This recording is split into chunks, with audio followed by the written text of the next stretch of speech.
দেশে যদি মদ বন্ধ হয়ে যায় তাহলে মাতাল খুঁজে পাওয়া যাবে না। এদেশে গুটকা খৈনি তিরাঙ্গা বন্ধ হয়ে যায় তাহলে আজকে স্টেশন বাস স্ট্যান্ডগুলো ভালো থাকবে, যা চকচকে হবে, সুন্দর বাংলা গড়ে উঠবে, সুন্দর বাংলা গড়ে উঠবে। বন্ধুরে আমার, আগামী দিনে এই সরকারের উপরে আঙুল তুলে কথা বলার লোক থাকবে না, আঙুল তুলে কথা বলার লোক থাকবে না। সরকারকে অশেষ ধন্যবাদ। আমরা চাইছি এইরকম সরকার বাংলার মাটিতে আসুক, এইরকম সরকার বাংলার মাটিতে থাকুক। তার শুভবুদ্ধি চেতনা সম্পন্ন উপরে মানুষ আজকে যেভাবে এক এক করে সাজেশন শুরু করে দিয়েছেন, ধর্মীয় কোনো এতে যিনি ইমাম ভাতা, মুয়াজ্জিন ভাতা, পুরোহিত ভাতা, এগুলো বন্ধ থাকবে। আরে হ্যাঁ, আমি আলেম বলে বলছি না, এখানে এক শ্রেণীর মানুষের উপরে অন্যায় করা হয়েছে, অবিচার করা হয়েছে। বলবেন কেন সনাতনী হিন্দু ভাইদের পুরোহিত ভাতা পেয়েছেন, মুসলমানরা জি আপনার আলেম মুয়াজ্জিন ভাতা পেয়েছেন, তাহলে আদিবাসী হিন্দু ভাইরা কি করেছেন? আদিবাসী হিন্দু ভাইরা তো কিছু পায়নি, হিন্দু ভাইরা আদিবাসী ভাইরা তো কিছু পায়নি, তাদের তো কোনো ভাতা ছিল না। এখানে তো খ্রিস্টানদের ভাতা ছিল না, গির্জাই ভাতা ছিল না, এখানে তো বৌদ্ধ ধর্মের তাদের ভাতা ছিল না, এখানে তো আরো অন্য ধর্মাবলম্বী মানুষ আছে তাদের ভাতা ছিল না, শুধু দুটো সম্প্রদায়ের ভাতা ছিল। ভাতা থাকলে সব ধর্মের ভাতা থাকবে, সাঁওতালদের ভাতা থাকবে, বৌদ্ধদের ভাতা থাকবে, খ্রিস্টানদের ভাতা থাকবে। জি, এখানে সবারই সমন্বয়ে ভারতবর্ষ। আমি সরকারের পক্ষে। আগামী দিনে যারা সুবুদ্ধিপূর্ণ মানুষ তারা ভাবুন, এ সরকার চাইছে ভারতবর্ষটা যে ঘুষমুক্ত হোক, ভারতবর্ষটা ঘুষমুক্ত ভারতবর্ষ হোক, পশ্চিমবাংলাটা মদমুক্ত ভারতবর্ষ পশ্চিমবাংলা হোক। লটারি থাকবে না। আজকে জানেন একটা টোটোওয়ালা লটারি কাটে, সারাদিনে 300 টাকা ধান্দা করার পরে সে 250 টাকার লটারি কিনে, 250 টাকার লটারি কিনে। এই লটারি কিনতে কিনতে এমন একটা জায়গায় পৌঁছে গেছে, আমাদের চোখে রয়েছে, শেষ পর্যন্ত টোটোটাও বিক্রি হয়ে যায়। সংসার চালাতে দূরের কথা, এক শ্রেণীর মানুষ লটারির নামে লক্ষ লক্ষ নয় করোড় করোড় টাকা ইনকাম করে, আর সাধারণ কিছু ছেলে তারা ওই লটারির ফাঁদে পড়ে সংসার শেষ করে দিয়েছে, সংসার তছনছ হয়ে গেছে। এই বাংলার সরকার লটারি মুক্ত বাংলা যদি করে, মদ মুক্ত যদি বাংলা করে, শুধু সনাতনী ভাইয়েরা, আজকে তারা বলছেন সনাতনী হিন্দু ধর্মের ভাইয়েরা আমাদের ভোট দিয়েছে, আগামী দিনে পশ্চিম বাংলার শুধু সনাতনী হিন্দু ভাইরা নয়, এই সরকারের পক্ষে মুসলমানরা থাকবে, জৈনরা থাকবে, খ্রিস্টানরা থাকবে, সর্বধর্মের মানুষ এই সরকারের পক্ষে থাকবে। উপযুক্ত ছেলেরা চাকরি পায়নি। একটা ছেলে বিএসসি আপনার ফার্স্ট ক্লাস ফার্স্ট হওয়ার পরে আজকে বাধ্য হয়ে সে একটা সেকেন্ড হ্যান্ড টোটো চালাচ্ছে। আমি সেদিন জিজ্ঞাসা করলাম, ভাই তোমার এত ডিগ্রি থাকার পরে, বলছে দুঃখ আমার বাপের পয়সা নেই বলে, আমার বাপের অর্থ নেই বলে 1,20,000 টাকা দিয়ে একটা টোটো কিনতে পারিনি। বাড়িতে ছাগল বকরি যা ছিল বিক্রি করে এই 35,000 টাকা দিয়ে একটা ভাঙা টোটো কিনেছি। এই ভাঙা টোটো দেখে প্যাসেঞ্জারও ঠিকভাবে ওঠে না, ছেলেটার দিকে কেউ তাকায় না, তার সার্টিফিকেট তো গলায় ঝুলিয়ে নিয়ে বেড়া যায় না। ভাই, এত শিক্ষিত যোগ্য ছেলে বাংলার মাটিতে ভাঙা টোটো চালায়। যদি আজকে ঘুষ নিয়ে চাকরি না হতো, তাহলে এই ছেলেটার আগে চাকরি হতো। সরকার এটাই চাইছে যে আগামী দিনে ঘুষমুক্ত বাংলা হবে, যারা যোগ্য ছেলে তারাই সরকারি চাকরি করবে। আমি সরকারের দীর্ঘায়ু কামনা করি। এই সরকারকে দীর্ঘ আয়ু, 34 বছর যেমনি বাম সরকার ছিল বাংলার মাটিতে, 15 বছর যেমনি টিএমসি সরকার ছিল বাংলার মাটিতে, এই সরকার 50 বছর থাকবে যদি হিন্দু মুসলমানের মধ্যে মিলন তৈরি হয়, মিলন মন্দির তৈরি হয়। হিন্দু মুসলমানের মধ্যে যেন ফাটল না ধরে। হিন্দুরা আমার ভাই, মুসলমান আমার ভাই, খ্রিস্টান আমার ভাই, বৌদ্ধরা আমার ভাই। এই বাংলাটা আমরা এইভাবে করে তুলেছি। এখানে স্কুল কলেজে আজকে এক ভালো কথা সরকার বলেছে, স্কুল কলেজে রাজনীতি চলবে না। স্কুল কলেজে রাজনীতি চলবে না, সেটা শিক্ষার জায়গা, সেটা পড়াশোনার জায়গা, সেখানে পড়াশোনা হবে। স্কুল কলেজে রাজনীতি বন্ধ হবে। যদি স্কুল কলেজে রাজনীতি বন্ধ হয় তাহলে যে অশান্তি হবে না। স্কুল কলেজে রাজনীতি বন্ধ হলে ঝামেলা হবে না। ভাইয়ের আমার, যে আল্লাহ রাব্বুল আলামিন যেন সকলকে একটু বুঝার তৌফিক দান করেন। আমি ছোট গানের মানুষ, অত ভাষা আমার নেই, তবে বলবো গুজবে কান দেবেন না, গুজব ছড়াবেন না, গুজব রটাবেন না। যেগুলো বাহ্যিক দৃষ্টিতে দেখছেন সেগুলো উপলব্ধি করুন। প্রয়োজন হলে আপনার ধর্মীয় কোনো অসুবিধা হলে, ধর্মীয় জায়গায় কোনো আঘাত হলে তার জন্য পুলিশ প্রশাসন আছে, আপনি সেখানে গিয়ে আবেদন করুন, সেখানে বিচার চান। যদি সেখানে বিচার না পান তাহলে তার জন্য যে কোর্ট আছে, যে হাইকোর্ট আছে, সুপ্রিম কোর্ট রয়েছে, তার জন্য আদালত রয়েছে। অযথা গুজবে কান দেবেন না। বাংলার মাটিতে কোনো জায়গায় মাইক বন্ধ হয়নি, কোনো মসজিদের মাইক নামানো হয়নি, আর নামানো হবেও না। সাউন্ডটা কমানোর কথা বলা হয়েছে, সেই দিকটি হ্যাঁ 65 ডেসিবেলের ওপরে সাউন্ডটা রাখতে হবে, সেটা মাথায় রাখতে হবে। অন্য বিধর্মী ভাইদের যেন কোনো অসুবিধা না হয় সেই দিকে লক্ষ্য রেখে আমার সনাতনী হিন্দু ভাইদের বলবো, অনেক জায়গায় মুসলিম সংখ্যা অল্প রয়েছে, যেখানে হয়তো 2-10 ঘর মুসলিম, 10 কিলোমিটার দূরে হয়তো শুধু সনাতনী হিন্দু ভাইরাই বাস করেন।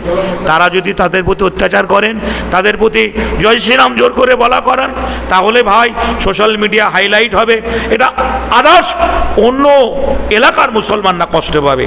আমি যে গ্রামে বাস করি, এই গ্রামটা 15টা মসজিদ রয়েছে, 10,000-এর ঊর্ধ্বে মুসলমান এখানে বসবাস করে। না হলে আপনি দেখে যাবেন মাত্র 4 ঘর দাস হিন্দু বাস করে, 4 ঘর দাস হিন্দু বাস করে। তাদের জিজ্ঞাসা করবেন, এখানে একটা শিব মন্দির রয়েছে, পাকাপাকি বাড়ি, সব বাড়িগুলোই মুসলমানদের, মধ্যে একটা শিবলিঙ্গ রয়েছে, মন্দির হয়নি, ফাঁকা জায়গায় শিবটা পড়ে রয়েছে। ওই 4 ঘর হিন্দু ভাইরা বলতে পারবে না যে আমাদের এই শিবের উপরে, আমাদের উপরে তারা আঙুল তুলেছে, আমাদেরকে অন্যায় কথা বলেছে, অকথ্য গালিগালাজ করেছে, খারাপ ভাষা ব্যবহার করেছে।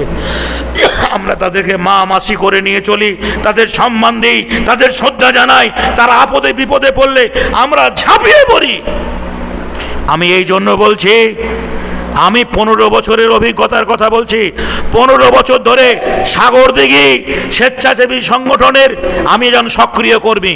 সাগরদিঘি স্বেচ্ছাসেবী সংগঠন নামে একজন সক্রিয় কর্মী। আমরা বিচার করি না। রাতের অন্ধকারে আমাদের ফোন করলে আমাদের ছেলেরা সেখানে ছুটে যায়, যে একটা হিন্দু মেয়ে রক্তের অভাবে মরছে, আমরা তার চেহারার দিকে তাকাই না, মেয়েটা হিন্দু না মুসলমান, আমরা তাকে রক্ত দিই। মুসলমান ছেলেরা রক্ত দেয়, হাজারো প্রমাণ আপনারা সোশ্যাল মিডিয়ায় পাবেন। বন্ধুরা আমার, ভাইয়েরা আমার, অনেক মুসলিম ছেলেরাও যেমনি হিন্দু মেয়েদের রক্ত দেয়, অনেক হিন্দু ছেলেরাও মুসলমানদের রক্ত দেয়। এটা বাংলা, এটা পশ্চিম বাংলা। এখানে হিন্দু মুসলমানের দাঙ্গা চলবে না, এখানে হিন্দু মুসলমানের পার্থক্য চলবে না। এক অপরে আমরা ভাই, মোর এক বৃন্দের 2টি কুসুম, হিন্দু মুসলমান, মুসলিম তার নয়নমণি, হিন্দু তাহার পান। এটা রবীন্দ্রনাথের বাংলা, এটা নজরুলের বাংলা, এটা স্বামী বিবেকানন্দের বাংলা। জি, আল্লাহ রাব্বুল আলামিন সকলকে সর্বধর্ম মানুষের যেন বুঝার তৌফিক দান করেন। যে এখান থেকে আমি আমার ক্ষুদ্র ভাষায় আমার বক্তব্য শেষ করছি। আসসালামু আলাইকুম। নিশ্চয়ই করবেন, কিন্তু আমার একটাই আবেদন, রাজ্য সরকারের পক্ষ থেকে এখনো কোনো অর্ডার বা জিও বের হয়নি যে কুরবানি করা যাবে না বা কুরবানি করতে দেওয়া হবে না।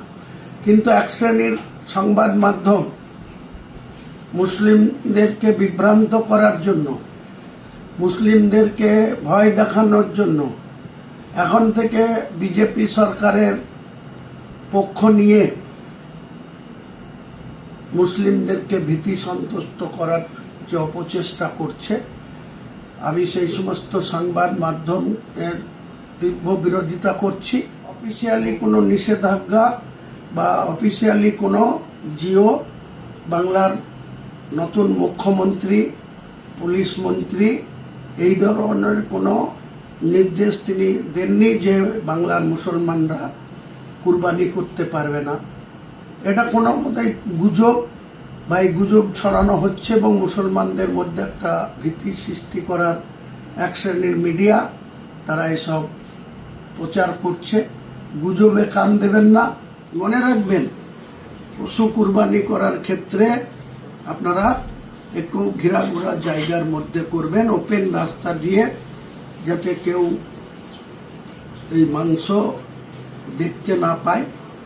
আগে থেকেই এইসবগুলা নির্দেশ ছিল, কিন্তু অনেকেই বেপরোয়াভাবে রাস্তার ধারে অন্য সম্প্রদায়ের মানুষরা যাতায়াত করতো, তার মধ্যেই রাস্তাতে ওপেন করতো। এগুলাকে অ্যাভয়েড করবেন। এগুলাকে আপনাদের উচিত ঢাকাঢোকো জায়গায় এবং গোপনীয়তা বজায় রেখে, শৃঙ্খলা বজায় রেখে, আইন শৃঙ্খলাকে সম্মান করে, যাতে কোনো রকম অন্য ধর্মাবলম্বী মানুষের কোনো সমস্যা না হয়। আমরা মুসলমান, আমাদের যে পবিত্র ঈদ সেটা আগেই হয়ে গিয়েছে, ঈদ উল জোহা বা ঈদ উল আজহা, যেটাকে আমরা কুরবানি বলি। বিভিন্ন পর্যায়ে বিভিন্ন ধরনের যে কুরবানি আমরা করি, সেই কুরবানি বাংলার 37% মুসলমান, কোথাও তাদের কোনো সমস্যা হওয়ার কথা না, হবে না। যদি কোনো জায়গায় সমস্যা হয়, আমাদের ফোন নাম্বার অনেকেই জানেন, দরকার হলে আমাদের যোগাযোগ নাম্বার আমার ফেসবুক আইডি থেকে বা আমার এই বক্তব্যের মধ্যে দিয়ে আপনাদেরকে আরেকবার জানিয়ে দেব। পাশাপাশি পবিত্র ইসলাম ধর্মাবলম্বী মানুষের যাতে কোনো ধর্মোচ্চারণ করতে, কোনো নামাজ পড়তে, কোনো মসজিদে তাদের 5 ওয়াক্ত নামাজ আদায় করতে বা ঈদের নামাজ, বকরিদের নামাজ পড়তে কোনো সমস্যা না হয়, আমি দায়িত্ব নিয়ে বলছি, এই রাজ্য সরকার যদি সেই ধরনের কোনো কাজ করে, এই সরকারের বিরুদ্ধে সব থেকে আমি আগে হুমায়ুন কবির একদম রাস্তায় নেমে তাদের বিরুদ্ধে আন্দোলন করব।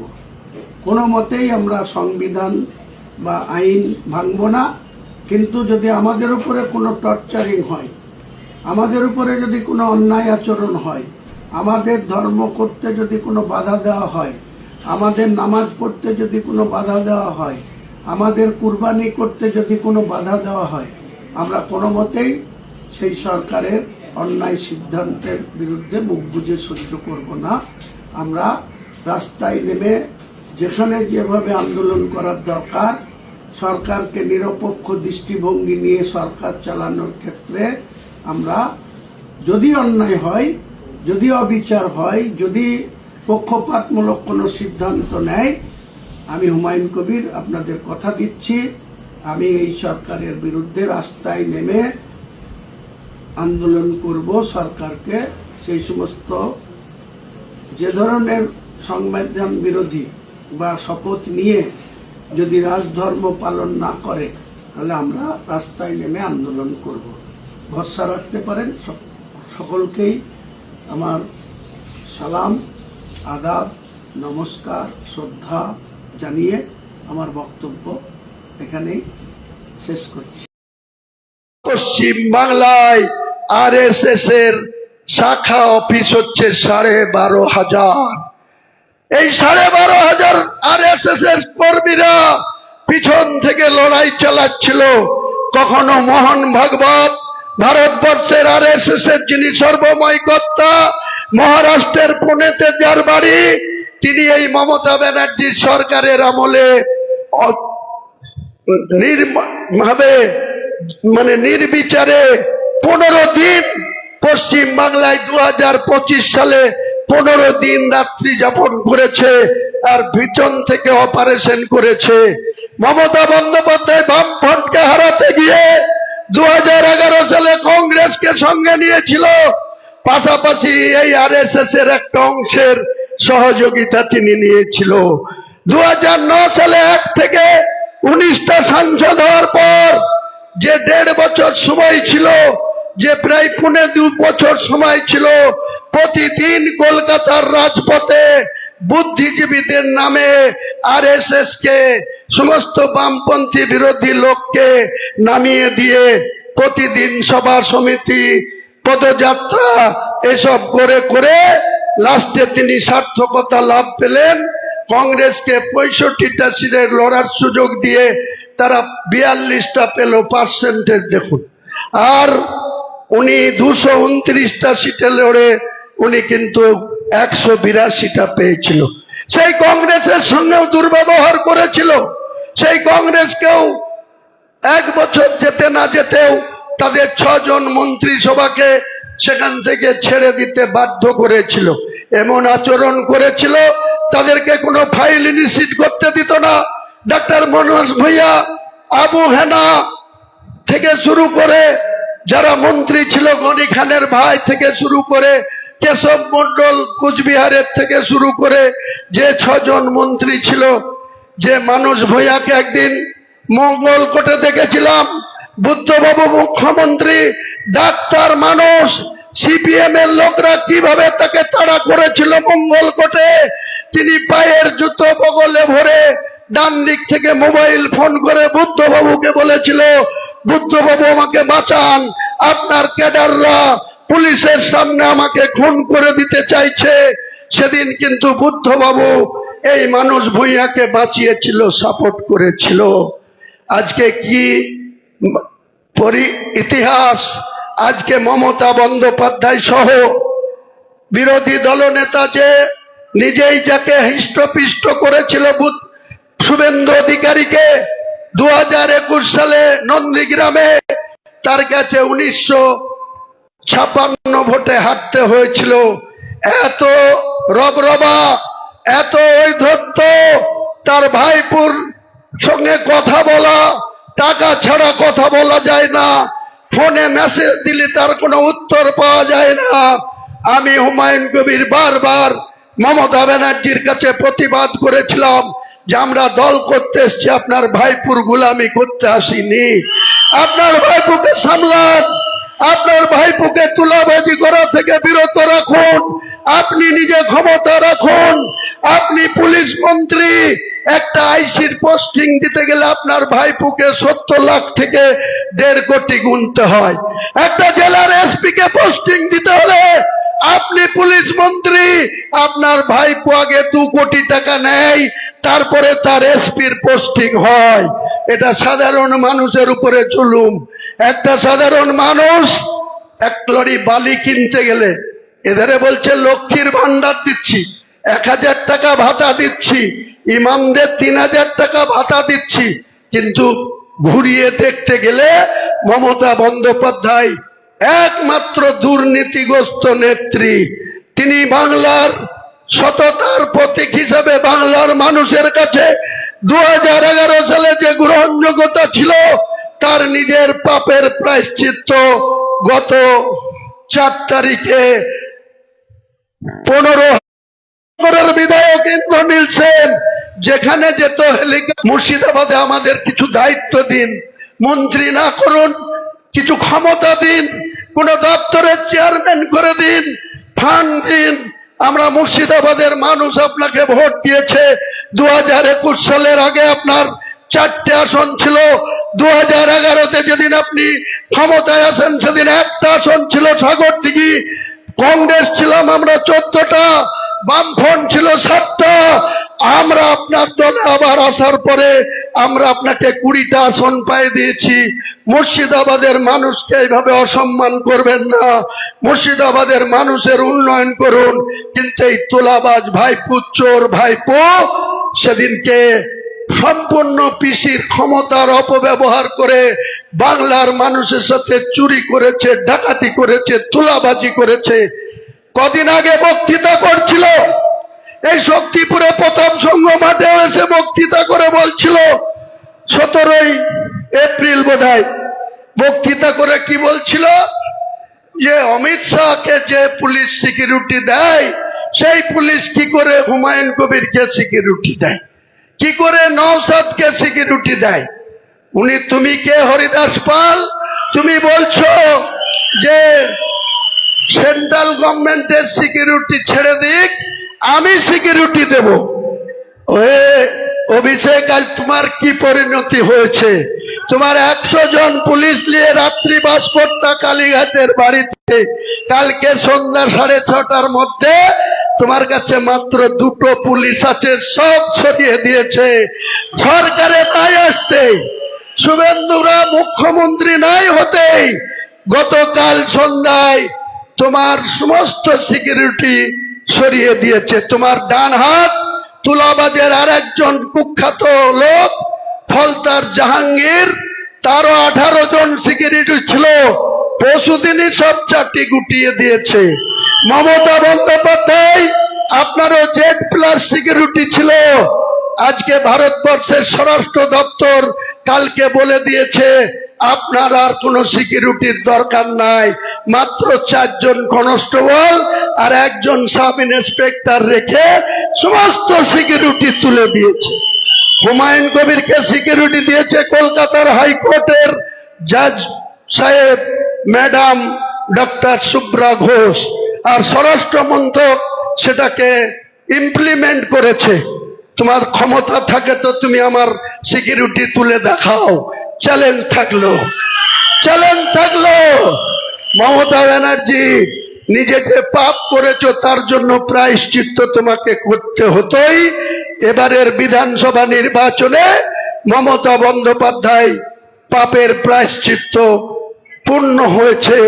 তাই আগামী দিনে তৃণমূল দলটা, বিজেপি যদি গত 2 দিন আগে থেকে রেজাল্টের পরের দিন থেকেই যদি মনে করত তৃণমূলটা ভেঙে দেব, তৃণমূলটা যত MLA জিতেছে তার অর্ধেক আমরা দলে নিয়ে নেব, বা যে সমস্ত এখানে যে বীর বাহাদুর, যে তুলাবাজ এখানে কলকাতায় গিয়ে বিজেপির নেতার সাথে যোগাযোগ করছে, অত সস্তা না। হুমায়ুন কবির থাকতে তোমাকে বিজেপি কোনো মতেই জায়গা দেবে না। তুমি বিজেপির হাত ধরেও বাঁচতে পারবা না।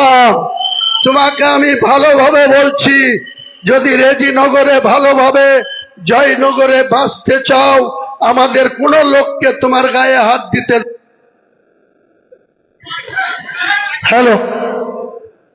কাউকে হাত দিতে দেব না। কিন্তু তোমার একটা একটা করে ডানা ছাঁটবো। সেটা কি? তুমি লটারি বিক্রেতাদের সাথে টাকা নাও, তুমি মাটি কাটার ট্র্যাক্টরওয়ালাদের সাথে মান্থলি নাও পুলিশের নাম করে। তোমার কিছু চ্যাংম্যাং আছে, তারা খৈতান এগ্রো কোম্পানির কয়েকশো বিঘি জমি দখল করে খাচ্ছে। আমি এই রেজিনগরের বিধানসভার সদস্য হিসাবে উপস্থিত সকলের কাছে করজোড়ে ক্ষমা চেয়ে নিয়ে একটা আবেদন করব। সেটা হচ্ছে, আমি আজকে 7 তারিখ, কালকে আমাকে কলকাতা যেতে হবে। পরশুদিন 4টের সময় বাংলার সরকার শপথ নেওয়ার কথা ছিল, কিন্তু প্রধানমন্ত্রী সময় কম, তাকে যেতে হবে আসামে। তাই সকাল 10টায় ব্রিগেডে যে রাজ্য সরকারের পক্ষ থেকে, গভর্নরের পক্ষ থেকে এত নির্লজ্জ মমতা, যে নিজের যে দায়িত্ববোধ, হেরে যাওয়ার পরে যে পদত্যাগ করা, সেটাও করতে চায়নি, বলছে আমাকে জোর করে হারানো হয়েছে। আরে তোমাকে যদি জোর করে হারানো হয়, তুমি তো মুখ্যমন্ত্রীর চেয়ারে ছিলা, কেয়ারটেকার মুখ্যমন্ত্রী ছিলা, কি করে সেটা সম্ভব? আর বিজেপি যদি এত ক্ষমতাবান, রেজিনগরে কেন হুমায়ুন কবিরকে হারাতে পারলো না? নওদাতে কেন হারাতে পারলো না? নওদার মানুষ আমাকে সঙ্গ দিয়েছে, রেজিনগরের বিধানসভার মানুষ তারা আমাকে সঙ্গ দিয়েছে, সাপোর্ট করেছে। তাই হুমায়ুন কবির 60,000 ভোটে নির্বাচিত হয়েছে, ওখানে প্রায় 28,000 ভোটে নির্বাচিত হয়েছে। মানুষ সঙ্গে থাকলে কেউ কাউকে হারাতে পারে না। এতদিন যত ভোটে জিতেছ, ততই তো বারবার বলেছ মানুষ আমার সঙ্গে আছে, মামাটি মানুষের নেত্রী সেজেছ। এবার যখন 80-তে চলে এসছো, 6 মাস আগে থেকে গল্প করছিলাম হুঙ্কার ছাড়ছিল তোমার ভাইপো যে 250 সিট নিয়ে ক্ষমতায় আসবো। আমি সেদিন বলেছিলাম মূর্খের স্বর্গে বাস করছো মমতা ব্যানার্জি, বারবার নিবেদন করেছিলাম। একবার বলছে ববির সাথে কথা বলো, একবার বলছে অভিষেকের সাথে কথা বলো। আমি আগেই বলেছি আমি একজন মুসলমান হিসেবে আমি আল্লাহর গোলামি করব, কোন মুসলিমের গোলামি করব না, করব না, করব না। তাই আমাকে একটা নতুন দল খুলতে হয়েছে। আজকে এই রেজিনগর বিধানসভায় মাত্র 92,000 হিন্দু ভোট, 92,000, 2,62,000 ভোটের মধ্যে মাত্র 92,000, 68% মুসলিম ভোট। হুমায়ুন কবিরকে মুসলমানরা ভোট দিলে তারা সাম্প্রদায়িক।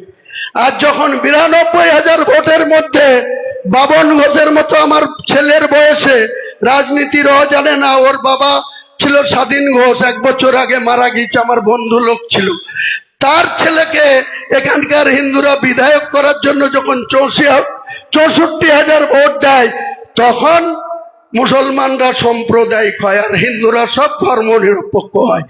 এই সাম্প্রদায়িক হতে আমি যতদিন বাঁচবো, এই মুর্শিদাবাদের বুকে কোন মুসলমানের গায়ে হাত দিলে আমরা আগে কোন মুসলিমকে মারতে যাব না, আগে কোন মুসলিমের সম্পদ দখল করতে যাব না, আগে কোন মুসলিমের সঙ্গে ঝগড়া ঝামেলায় যাব না।